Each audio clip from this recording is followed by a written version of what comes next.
He's looking for Susan again. She's late returning from Mexico. This is the 5th ad he's run. Why does he want to see her so badly? Who is she? And there's my picture. Gary, why didn't you tell me she read the personals? Could have settled this yesterday. Hello, and welcome to another episode of Hollywood Gold. I'm your host, Daniela Taplin-Lundberg, and I'm here with my right-hand woman, Becca Camerata. Hey, Bex, how you doing? I am great. How are you, Daniela? I'm good. I'm excited to jump into this week's episode. We are interviewing Sarah Pillsbury, just a great, great producer, about Desperately Seeking Susan. Bex, I don't think you were born when this film came out. Is that true? Is that accurate? That is correct. It was 4 years away from me existing. Well, I will tell you, I was 9 years old when the movie came out. I'm now telling the world my age, which is okay. I'm totally comfortable with that. But it was one of those things where it was one of the first movies rated PG-13, and we had to get like a friend's older sister to take us into the theater. And the reason we all went to see it was because it was a Madonna vehicle. And Madonna had just burst onto the scene and had just released Like a Virgin, which was the biggest thing since I don't know what. It was such a big deal. And so we were all huge Madonna fans. But the film is so much more than that. And it really is a feminist anthem. So funny and a real slice of life of New York in the 80s. I'm so curious how you reacted to it when you were 9 years old. Like, did you understand all of that? I'm sure you didn't understand the complexities of it being like a female empowerment. Not at all. Yeah. It was just, I kept waiting for Madonna to come on scene and how to imitate her look. And, you know, it just felt so authentically her. But you could tell that it was cool even then, even when you were 9. Absolutely. Cool. Coolest. Like, you look at that one sheet and it's Madonna and Rosanna Arquette. Yeah. Iconic. And still to this day, I think it's the coolest poster, you know? Yeah. So let's dive in and we'll circle up afterwards. Great. Let's do it.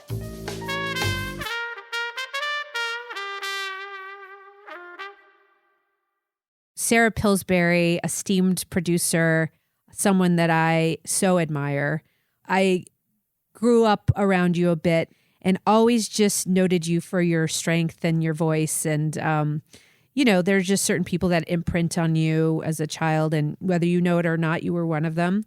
And Desperately Seeking Susan is truly one of those movies. I remember it being one of the first films that was PG-13. And we got someone's older sister to bring us. She was just a couple of years older. But that was when Madonna really first hit the scene in a big way. And we were such huge fans. And I felt like you probably anticipated that, you know, a little bit.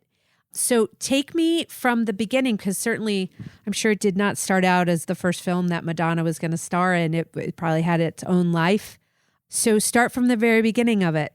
The very beginning was having dinner with friends. And I had just started out just calling myself a producer. I had joined forces with someone I knew at UCLA Film School. He had gotten an AFI grant, and we did a short that won an Academy Award. Amazing. And you know, I knew that to become a producer wasn't just to try to now make a feature film, but to, you know, try to build a slate of movies, and raised money from Minnesota to do that. But I wasn't more than a couple of months into it without realizing I needed a partner. And fortunately, I was becoming friends with Midge Sanfords, who had a lot more experience.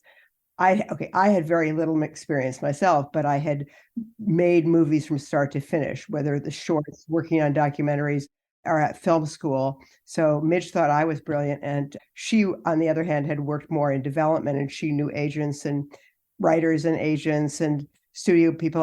I thought she was brilliant. So then one night at dinner, I meet Leora Barish. She's recently come to town, and I say the kind of thing that, you know, 5 or 6 years into producing you would never say, which is, after she tells me this story, I say, wow, I'd like to see it when it's done. She was the writer. Leora was the writer. The writer. I think it was like my birthday. There was no warning, but there was a manila envelope outside my front door. So I read it and I loved it, and Midge read it and she really loved it. The first script was, I think, stronger on character than it was on, you know, sort of story. but I think that we managed over the years to build a story with figuring out our MacGuffin, the Nefertiti earrings. In fact, I wasn't actually in that meeting, but we came when they came up with the idea of the Magic Club, and I had gone off skiing, and I'm talking to Midge, and she says, "Okay, Sarah, before you react, just know that everybody agrees with this idea." Because that was when we got finally into the serious development with Orion, we weren't always agreeing on ideas. Okay, okay. But in any case, we had the script for a few years. I mean, we had, I don't have it anymore, but it was 3 pages, single space, of the various directors and financiers and et cetera that we went to. But then I think it was Midge's then husband, Jeffrey Sanford, who said, take a look at this person. And Susan Seidelman had gone to Cannes with Smithereens. And it was very much the feel of sort of downtown New York that we wanted. What was Smithereens? Remind me, I haven't seen that. I can't remember the actual story, but it was sort of a young woman, in downtown Lower East Side, when it was funky. And one thing we never anticipated when we made the movie, and Susan did such an amazing job of, is really the film really serves as a time capsule of that particular location in New York. 100%. At that particular time. Anyway, when we got Susan involved, we actually had a deal first at Warner Brothers. Okay. And Diane Solomon came up with an entirely different sort of plot. Who is Diane Solomon? She was at Warner Brothers. Okay. An exec at Warner Brothers. Executive Warner Brothers. Okay. As it turns out, there aren't a lot of movies like this where you have one woman sort of objectifying another woman. Mm-hmm. You see that like All About Eve is an example. And a later movie we made with Love Field, where Michelle Pfeiffer plays a Texas housewife, but all she thinks about is, what is Jackie doing? Her fantasies about Jackie. So it was funny when we realized later that we made 2 movies where women who are kind of bourgeois leading sort of lives sort of become attracted to, fascinated by a woman who they think has a much more interesting and exciting life. Yep. And in pursuing that fantasy, come to find out who they really are. Right. So for us, one of the things that was always there was what we in many ways see as a metaphor for what happens when you go to the movies. Yeah. You go to a movie, okay, nobody hits you on the head, right? But when those lights go down and you're up on the screen, you're being transported out of your life and out of your world. And then as the lights come up and the film is over, you land back, in your real world. But hopefully there's a shift. So hopefully something in that movie has created some sort of a shift, some sort of a new perspective or a new understanding. It's lovely. It seemed really basic to us, but frankly, the only people who liked it for the most part were women and gay men. Mm-hmm. Mm-hmm. They liked the movie. I can't really explain why, but so we were very, very lucky when Barbara Boyle was hired by Orion, because she was able to push it through. So you guys had sort of like drifted around Hollywood. You had been at Warner Brothers, but they were never really going to greenlight it. It was interesting when we put it to turnaround and we started sending the script that we had developed at Warner's. We went back to Orion, who we'd given it to in the first place. Okay. And I don't think it was Barbara. I think it was probably Julie Kirkham. Someone there, in any case, said, well, yeah, I'm glad to look at this project again, but where's that original script? Where's the script you were working on that started this? So we kind of, when we went to Orion, we sort of went back to... Oh, interesting. You went to a former draft. Yeah, we went back to the first draft. Okay. And throughout everything we'd done at Warner Brothers, and wow, put more plot in the movie without losing the sort of essential transformation of the main character. And I find it interesting, like you noted, but like all the executives that seem to be your proponents were women. Yeah, and also, well, you were even younger than you were too young to even be one of these people. But we would sometimes go in to wait, where we were pitching, and or they had read, like, someone company had liked the script well enough to meet with us, right? And we would go in, and it was often the young woman behind the desk who had also read the script, and they loved it. They wanted to talk about it. One of them, I remember one saying, I will wait in line in the rain to see this movie. Oh my God, that's awesome. I love that. Yeah, and Melissa Goddard was Mike Medavoy's stepdaughter. Uh-huh. She probably deserves a little credit for it getting made, because she was, 17, 18. She would just take scripts from Mike.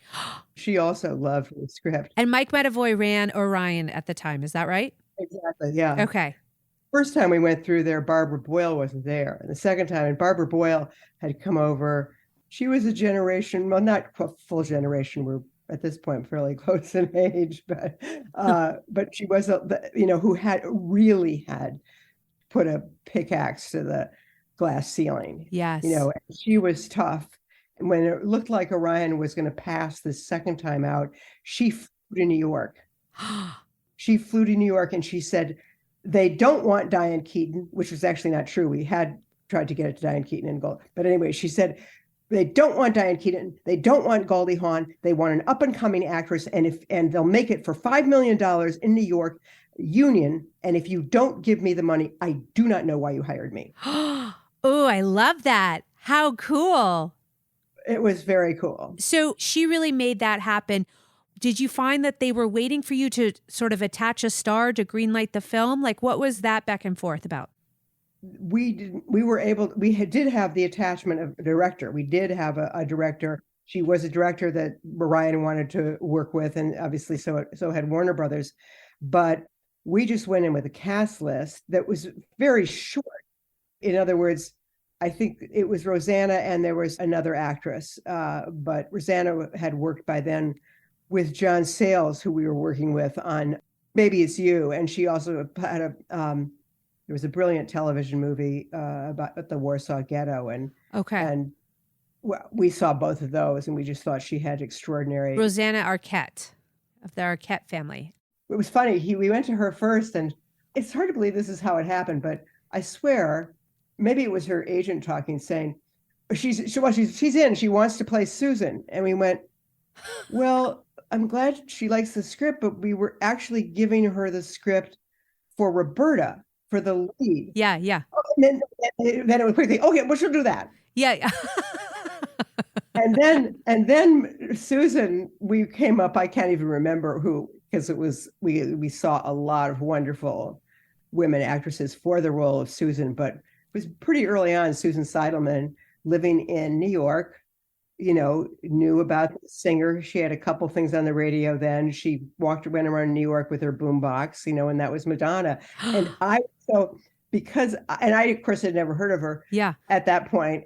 So in the submission letters, when we were trying to get to the stage we got to with Orion, but I would say, and the pop star Madonna. Because no one knew who she was yet. Yeah. So we had to say the pop star Madonna. So was the Susan part the part that, like, I would imagine it's like the sexy, ingenue. Was that the part that people were attracted to, actresses? There were a lot of people who were interested in the part of Susan. And that was interesting for me. In fact, I was just at my 50th college reunion. Oh, amazing. And I saw a friend who, in my mind, had been, when I first read the script, she wasn't an actress. She's just a person, not just a lady. I thought of her as the Susan character, kind of, a hippie, blue jeans, going down in just the right places, going around, long blonde hair, could go around the world with 10 cents in her pocket, never know where her next meal was coming from, but because she was beguiling. And what Madonna brought to this, and of course Susan, because it was Susan's vision, was actually in some ways closer to what Leora's original vision was, which was to have the Susan character be very anti-bourgeois, defiantly anti-bourgeois, that you see her stealing something in the first scene, you see her washing her armpits with then using yes. I'll never forget that scene as long as I live. I mean, Yeah, the that was, best. I don't know. I actually should ask Susan. I don't know whether that was Madonna's idea or Susan's idea, but it was so great. And then when she finally sort of enters, or when Susan enters Roberta's world and ends up at her house, just immediately stealing her clothes, Gary's clothes, Yeah. putting together an outfit. And this was the brilliance of Santo Locusto too. I mean, Madonna definitely had a style, Yes. but Santo was able to just basically collaborate with Madonna. So she was so distinctly Madonna but there was sort of, more different things were added to it. So how come you split like that? You could have said goodbye in person. Everybody says goodbye in person. Come on, let's go get a drink. Gary, let me ask you something. What? Does Roberta have orgasms? I mean, did she have them with you? And it really was just as Madonna was exploding. I mean, I think I read somewhere that Like a Virgin released as you guys were shooting. Yeah, we were shooting because I hadn't listened to it. Okay, I hadn't listened to it yet. Because we were in the middle of shooting. I had seen she'd made the cover of Rolling Stone. I remember seeing her at a lunch walking by. There she was, sort of sitting and reading that article, that first Rolling Stone article. Oh my God. She was really great. She really wanted to do the project, but she also knew that the project could be something that really propelled her. Anyway, so we're shooting, Like a Virgin's out there, and we're doing this scene in Danceteria. Yeah. And she comes in with a tape and it says, "Why don't we use this? Why don't we dance with this?" And that was Into the Groove. Yes. So we loved it. So we called her manager and said, "We're interested in getting rights to this song." And he'd never heard of it. And I hadn't listened to All Like a Virgin, so I just assumed it was on Like a Virgin. It wasn't. But no way.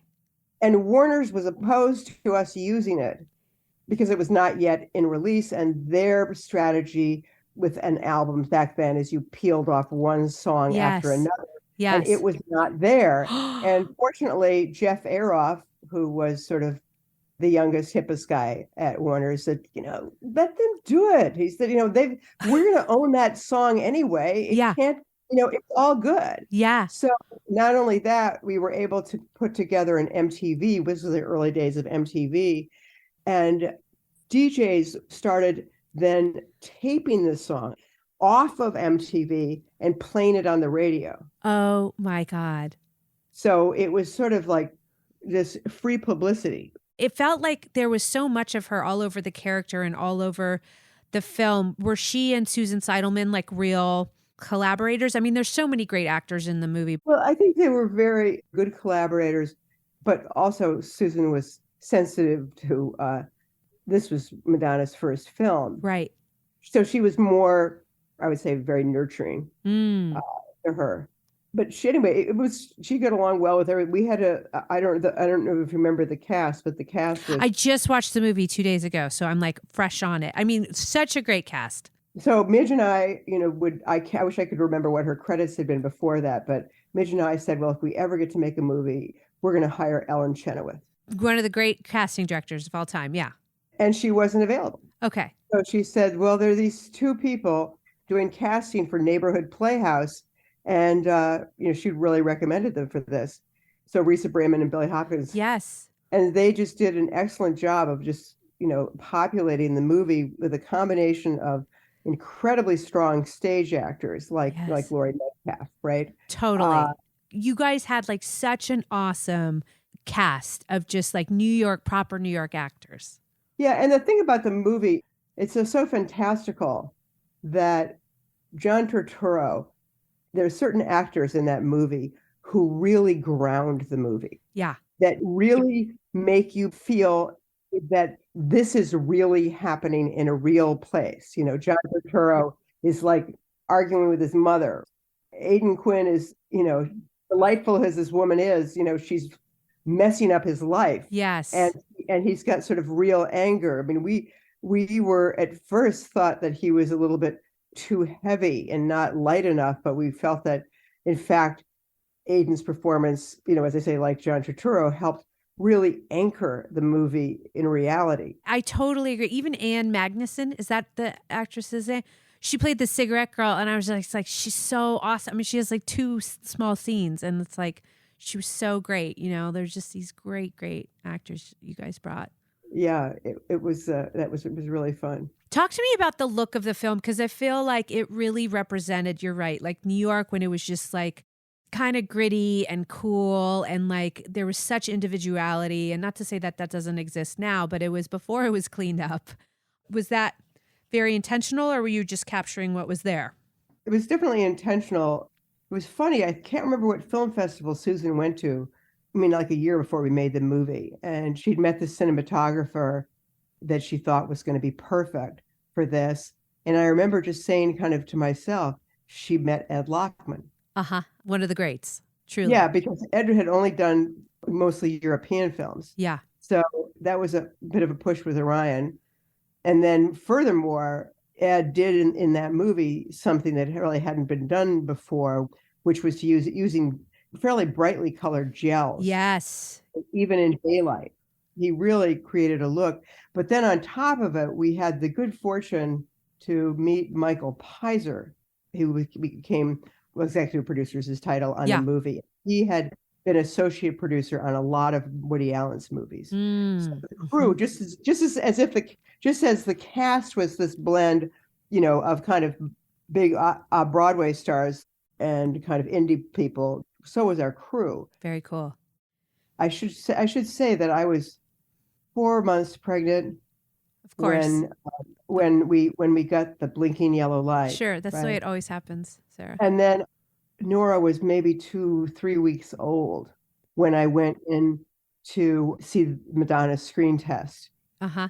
It was so early that we won't go into detail here, but just know that it was so early. I think it was my first outings ever, and I did not have a change of clothes for my daughter or me. And let me just say, both of us needed that. Yeah. But I artfully threw blankets, around, little baby blankets over me and my child because Midge was now by then in New York because we were in active pre-production. And then my daughter was 6 weeks old when we went to New York to start shooting. So there's certain decisions I can't remember. Yeah. There was a lot of credit to go around. Talk to me about the actual shoot. Do you remember the shoot being particularly difficult or easy? It was our first movie, and it was fairly difficult. We made a script change when they were well into production. So ultimately, Susan and Leora, they had a lot in common with their vision, but ultimately there was a change that was really, really important to Susan, and it worked, which was to have the amnesia drop away in the beginning of the third act. But by this point, she can't, Des isn't going to believe her on anything. Right. She's still stuck in this new world, but Roberta's come back.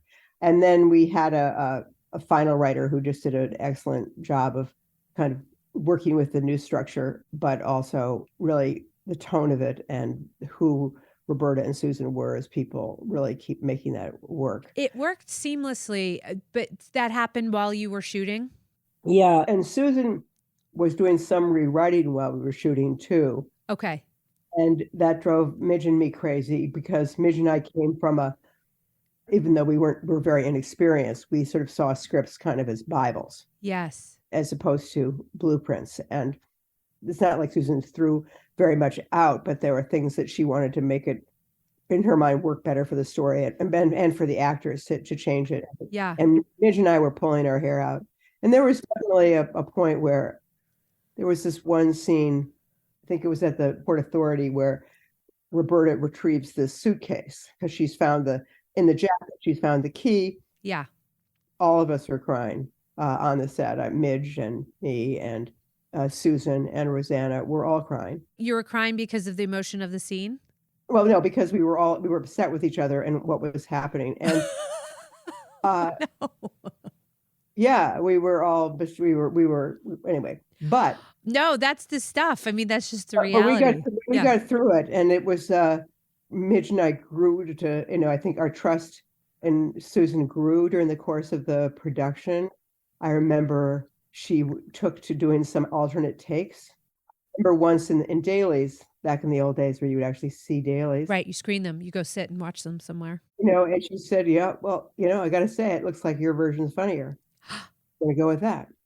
Midge and I were not that experienced, so collaborating with someone, I'm sure. And then Michael Pizer was funny because he had come from a family of sisters, and so he was really comfortable with us. In fact, it came out when we were interviewing him for the job. One guy we interviewed said, "Why are you calling yourself producers? You've never done anything." This was our first movie, and it was like, we have been developing this for the last 3 years, so that counts for something. And then another guy came in and said, I can make this movie for you gals, something like that. And was like, no, you're not making this movie for us gals, And Michael was really like, I'd like to make this movie with you. Yes. And that's who we went with. But he laughs now, just realizing how important it was that he'd grown up in a household of women. I always tell my son, it's like the reason you are the way you are is because you have sisters, and they they boss you around and they teach you what's what, and that's really important. So I think in terms of some of those tensions, it really was around the story. Yeah. But we really ultimately, I think it was a really funny time on the set at the end because we'd Roberta's now out of her amnesia. Aidan Quinn, the Des character, has been dragged to the Magic Club by Robert Joy, who plays Madonna's boyfriend. Yep. And he's sitting at the bar. We're about to shoot. And Susan was talking to him and then calls Midge and me over and says, Aidan's having a problem here because he's supposed to act surprised when he sees Roberta on stage. But we know that he already knows that she works at a Magic Club. Yeah. We all sort of sat there talking and then thinking about it. And Aidan finally said, okay, it's just going to be funnier this way. I'll act surprised. I'll do it that way. Because it was also one of those things when you get to the third act of your movie, if you can't carry your audience along, then you just lost your audience. It's so true. Now that you're saying that, I'm like, yeah, I guess he did know, but it totally works. You're along for the ride. And by the way, that scene is like the culmination of all the threads coming together, right? It's like the husband's there and she's there, Madonna's there, and Aidan Quinn's there, and she's performing on stage, and it just, you kind of just have to go with it. It is a bit of a flight of fancy. In kind of a French way, like that. You're just kind of going in this slightly grounded, slightly alternative universe. And I have to say, Mark Blum, who's one of the first people in our business who we lost to COVID, he died in the first wave. Oh. And he plays the husband, and he actually worked a lot on the script, on the scene that he has at the end, where Roberta basically breaks up with him. Yes, because he's saying, "You have to come with me," and she says no.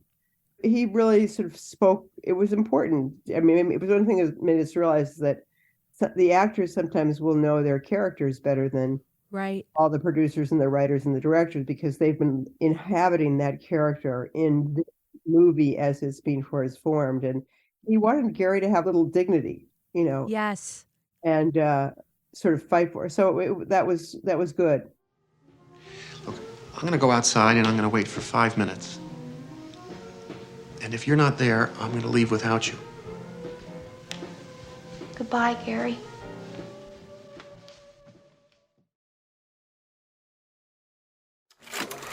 Good evening, ladies and gentlemen, and welcome to the Magic Club. I'm your host, Big Ray. I will say, when I think I'm sure Michael Pizer has some horror stories to tell, but I think that in many ways the production ran very smoothly, though we had to change locations of the Magic Club because as we were about to go in, was going to be some of our early part of the shooting, and there was asbestos in the ceiling.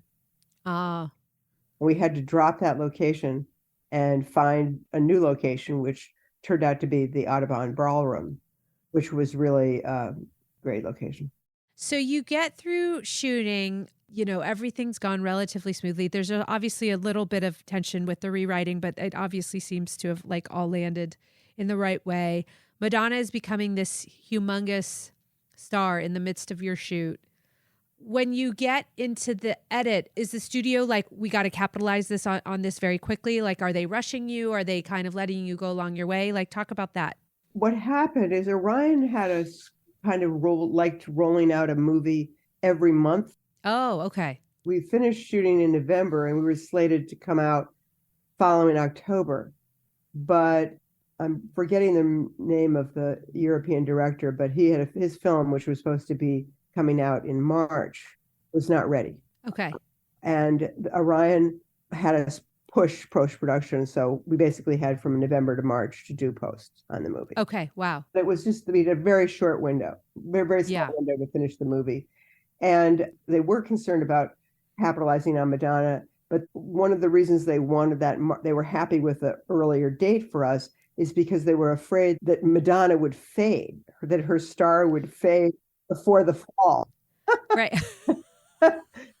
And she's still her star. Captured the moment of this one-hit wonder. Yeah. No one-hit wonder there. But it was a little hard for Midge and I because the edit took place in New York, as it should have. Susan was there. But we sort of stayed engaged, and then we were very lucky. He had only done one movie before, but Tom Newman came in as our composer. Amazing. Wow. You guys just had like the most superb crew for a movie of your budget level. It's incredible.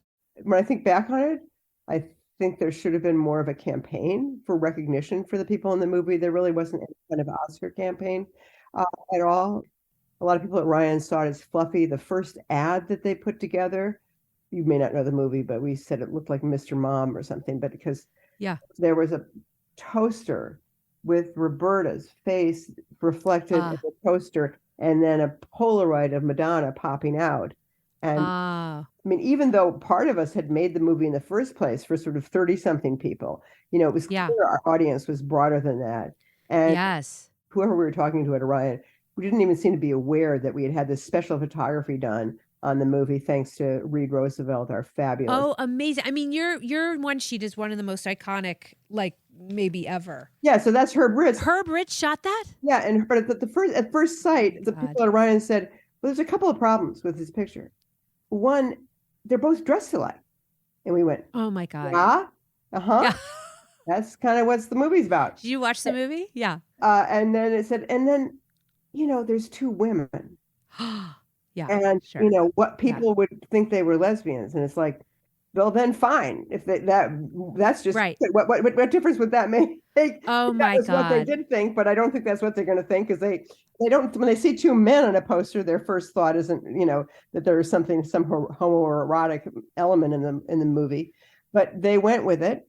And then someone at Orion came up with the line of, we loved, which is, it's a life so outrageous, it takes two women to live it. Sarah, I want to talk a little bit more about this Herb Ritts thing, because was he at that moment as big as he was? Like, was that the height of his fame, or how did you guys get that to happen? I mean, it just feels like great producing. I think it was I'm sure it was Reed Roosevelt. He worked closely with Orion, but I'm pretty sure that Reed Roosevelt did that, because then the photos landed everywhere. It's hard to think of a magazine. So we hadn't come out, but they were landing everywhere. And we even got a 2-page spread in Vogue with all of our cast, with the really embarrassing exception of not John Turturro wasn't in that photograph. Oh. John, maybe Reed had not heard of John. I don't know, but I don't know who. Yeah, who did, early days.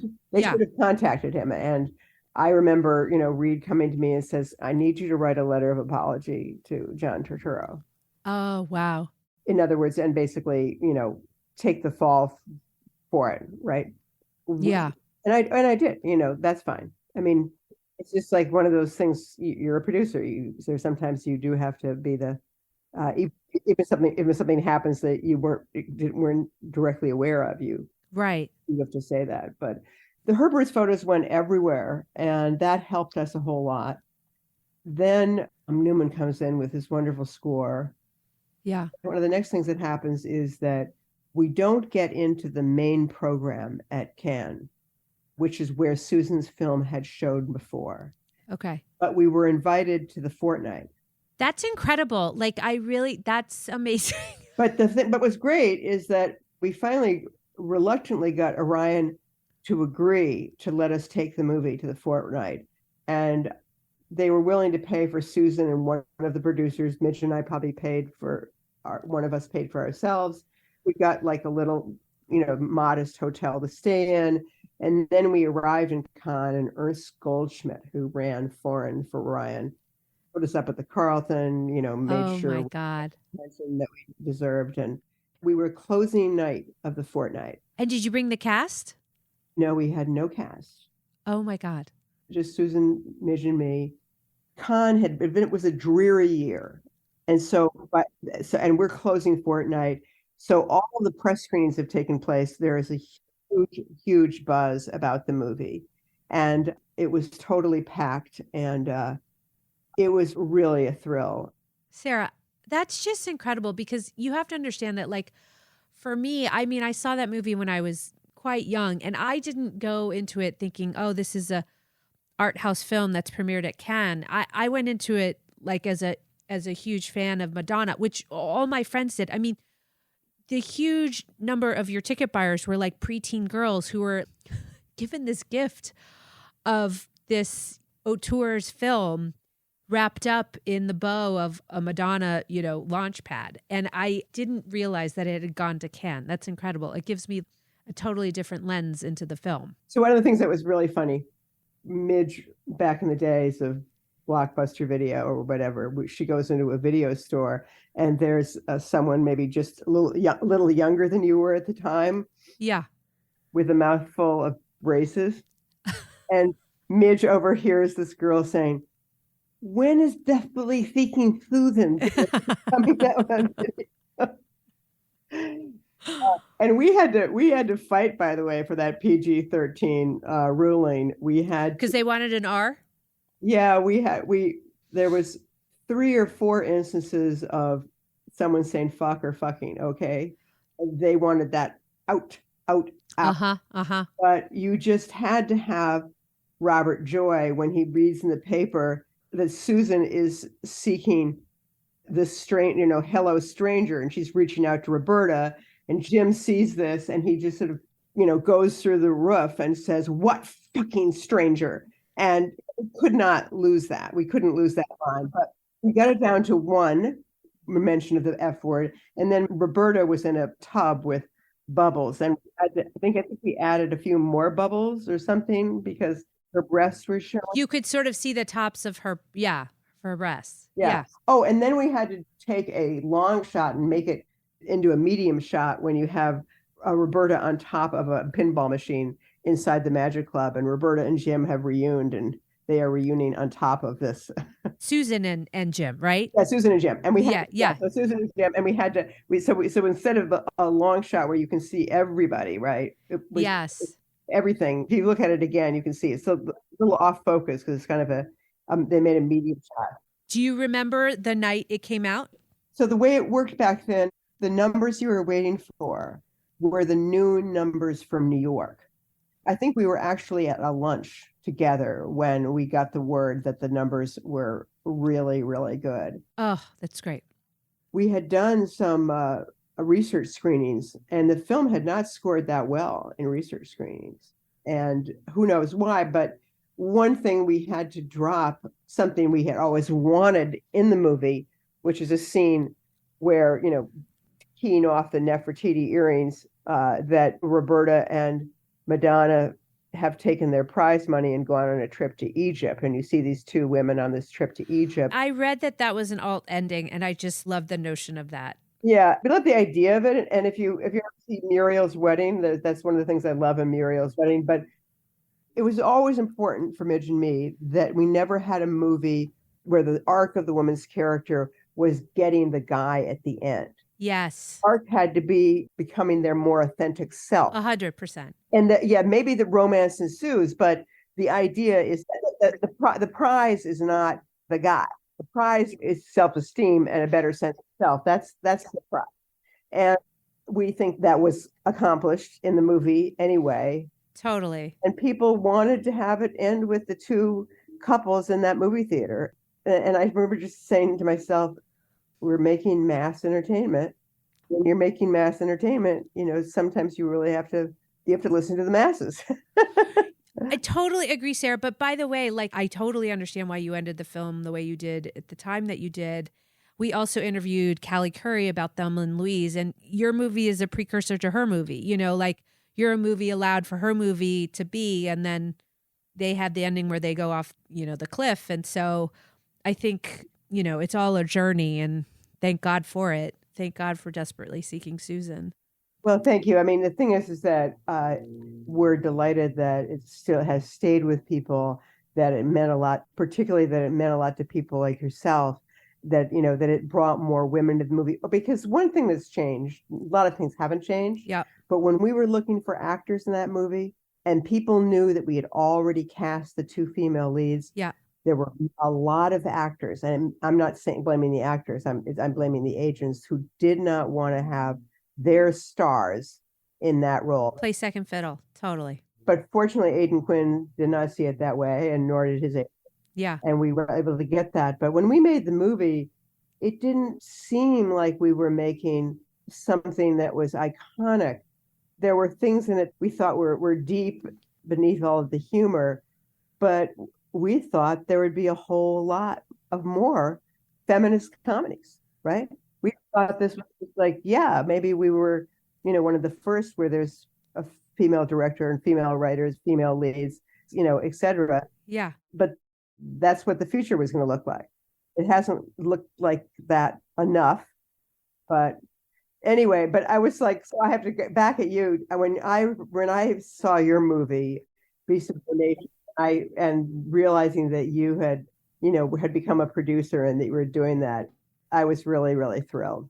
Thank you so much. I remember seeing you around that time, and I think you're right. Like, your movie didn't necessarily start like a tidal wave of feminist comedies, but it had such impact on like young hearts and minds. And so I think whether you are aware of it or not, it did impact. It informs a lot of the things that I do, and I'm just one producer, but I do think it's one of those iconic things that probably the more time passes, the more people will sort of look back on it and acknowledge it. Not that it wasn't acknowledged at the time, but I really do think it's one of those films. And we also didn't know that the world of that Lower East Side was going to go away, Yeah. See the gentrification of New York.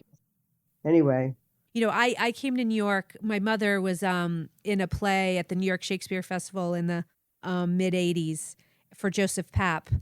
So we came here one Christmas for like several weeks. And like that was a very different New York. Even going downtown was like a very different experience. But to me, it's so romantic. I mean, it was more dangerous.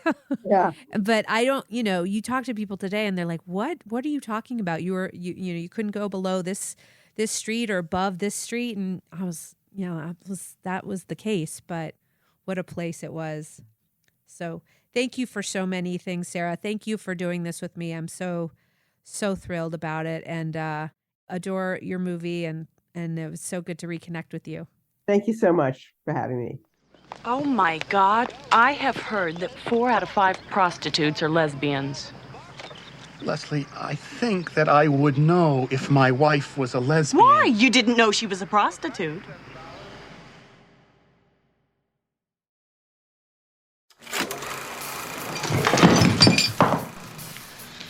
Good going, stranger. Susan. So that was a great episode. So this is part of the things I love the most about the podcast, is that I'm getting to educate myself on some of these films that I wasn't familiar with. I had never seen Desperately Seeking Susan. I knew about it. And watching it, in 2023, Madonna is Madonna. Yes. So it was a different experience for me because I couldn't get that out of my head. So hearing Sarah say that Like a Virgin literally came out when they were in production is crazy to me. The fact that Madonna just walked into, the set one day and was like, let's play this song. And it was in the groove. And it's like, yes, no one had ever heard it before. That's a totally different thing when you try to imagine what that meant at the time. And that this movie, like you mentioned, was not only about to change the course of movies in terms of what they were saying about female empowerment and how women were portrayed, but it was also about to change music with the launch of Madonna's career. I mean, it's so funny to talk about that time because there really is no way to compare. I mean, I guess you could talk about Beyonce or Taylor Swift in a similar way, but because our media landscape is so inundated with so many pieces of content, so many musical acts, so many pieces of talent. At the time, it was like there was no one like Madonna. She burst onto the scene. She was like a New York club kid, came from the streets, really was like a poor girl who like worked her way up and was a dancer and just burst onto the scene with these songs. And she changed the landscape. Like everyone dressed like her. Yeah. And I just remember like even at 9 years old being like, how do I get a mini skirt like her and little go-go boots and, ripped tights and like a net stocking thing my mother would never let me wear. But, the great thing about this movie is it really is a time capsule and it really feels like she was just herself. Yeah. She was excellent in the movie. I would say like I have rarely seen as good a performance in that she really is just sort of playing herself, She understands that character, especially at this time in her life. She understood that character, but also understood that seedy underbelly of New York at the time so well. Yeah. And I think it's just it's such a natural performance for me. Like that's what it comes off like to me, but it's still showy in the way that Madonna is just naturally showy. Yeah. I loved it. I loved going back in time and being like, oh, right, this must have been what New York was like, before the time that I was living in New York, which was a totally different thing. My first apartment in the city was Lower East Side, right? And it was like, I could hardly even afford it because it was so expensive because that's where everyone wanted to live because it was hip and cool, Well, no one wanted to live there then, like it was just truly, truly dangerous. And I think like that's the beauty of seeing these movies. I mean, this was sort of more on the tail end of that, but Scorsese's After Hours and The Warriors, like those movies really managed to capture New York at a certain time and place because they were small films, shooting on the streets of the city. There's only so much that you can dress locations at that point. You can't really like dress an entire street, especially if you're trying to capture that authenticity of it. And so, it was a little $5 million movie. They really wanted to capture the Lower East Side. It's like, it was kind of a dangerous place, but it was also so romantic. And that's part of the story, right? This New Jersey housewife gets seduced by not only this woman, but the life she leads. Yeah. And I totally get that. Yeah, for sure. I was really impressed with Sarah's story in terms of how she and Midge had to kind of navigate not only just the studio system at the time, but all the largely male crews and all the people that just discounted them pretty much immediately because they were women. And, there's still obviously moments like that happen. Like I'm sure you and I have experienced those, but at the time for them to just stick to their guns and say, no, we're going to do this when all the powerful men around them were saying, what are you guys doing? Why? You don't know how to make a movie. That's just, we needed women like that to do that or else we wouldn't be here. And I really do. I think what you said was right. I don't know that Thelma and Louise would have gotten made the way it got made without this movie. Yeah. And I think that was such a great era for female characters. We talked about this in the Callie Curry episode, how there was this kind of great moment of like in the 40s, there was a great moment of female characters in film. And then it kind of just all. Kate Hepburn, Lauren Bacall, Audrey Hepburn, like Betty Davis, Joan Crawford, Yep. All these women who had gumption and just like went for it and said what they meant and weren't just like girlfriends, And then it kind of went away. And then they became just kind of accessories in these kind of larger male action movies. Yeah. And then I think this kind of ushered in, or this was a part of what ushered in that, female empowerment in the 80s. And then I really appreciated what she said too about how they made it a mission that the arc would never be about the woman getting the happy ending relationship with the guy in the end. Yeah. Because then I think we go into the era of 90s rom-coms where that's all it was, right? Totally. So I think it's such an interesting snapshot of a time in both, New York history, filmmaking history, music and Madonna history, and just kind of where the trajectory of female characters in film in general. No, I agree.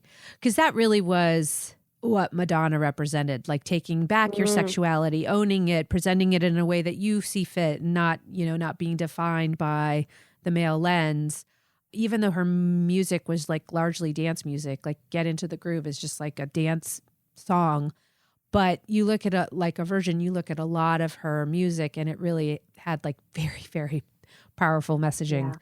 Anyways, who knew? Who knew Desperately Seeking Susan had such impact on us, Bex, as women and filmmakers? Really cool to watch it for the first time in my 30s and appreciate it. All right, guys. Well, I think we're going to wrap it up after that. Don't forget to DM us and follow us and like and subscribe. Thank you to our loyal listeners. You guys are the best. And don't forget to stay gold. Stay gold.